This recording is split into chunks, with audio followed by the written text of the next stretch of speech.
संजीवबाई परब यांचा वाढदिवस मोठ्या धुमधडाक्यात सुरू झालेला आहे.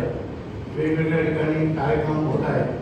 सावंतवाडी तालुक्यात घरगत असे कार्यक्रम पुढचे 3 दिवस उद्यापासून म्हणजे आज सुरू झाले, उद्या परवा असे कार्यक्रम वेगवेगळ्या गावातून तसंच शहरात बांधा असेल, मळेवाड असेल आणि सगळीकडेच कार्यक्रम चांगले सामाजिक आणि सांस्कृतिक असे कार्यक्रम आपण घेतलेले आहेत.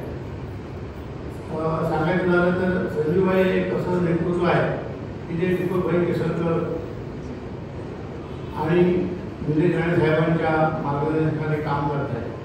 अत्यंत मनमिळावू, धडाडी आणि जनतेच्या उपयोगी पडणं, कोणी गोरगरिबासाठी काही जरी अडचण आली तर त्या ठिकाणी धावून जाणं, त्याला मदत करणं, हे सगळं काम हे सामाजिक काम करत आहे.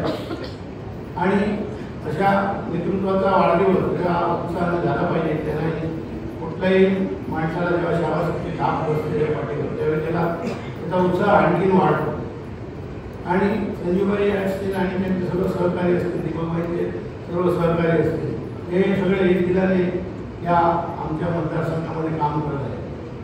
आणि असं संपूर्ण हे वातावरण असताना हा नाट्य महोत्सव घेण्याचं कारण मित्रांनो, खरं तर आपल्या सिंधुदुर्गाची ओळख ही देशामध्ये किंवा देशाच्या बाहेर आता समुद्रामध्ये जी गेली आहे ती दशावतारामुळे ओळख झालेली आहे. आणि हे दशावतार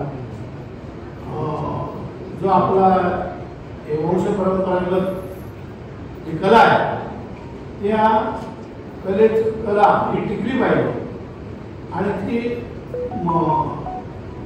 कायमस्वरूपी फोफावली पाहिजे. त्याच्यासाठी त्यांना सुद्धा प्रोत्साहन देणं फार गरजेचं आहे. आणि आमचे विधानसभा प्रमुख म्हणजे प्रेमानंद देसाई यांनी हे संपूर्ण आयोजन नाट्य महोत्सवाचं केलेलं आहे. त्याच्यामध्ये ऐतिहासिक नाटकाला सुद्धा त्यांनी संधी दिलेली आहे. चांगले दिग्गज कलाकार आमचे त्याचे रायगडाला जेव्हा जाग येते हे चांगलं नाटक शिवाजी महाराजांच्या जीवनावर आहे. आणि संपूर्ण आपल्या मराठी माणसाचं आराध्य दैवत छत्रपती शिवाजींचं रायगडाला जेव्हा जाग येते नाटक या संपूर्ण देशामध्ये गाजलेलं नाटक आहे हे आपल्याला सर्वांना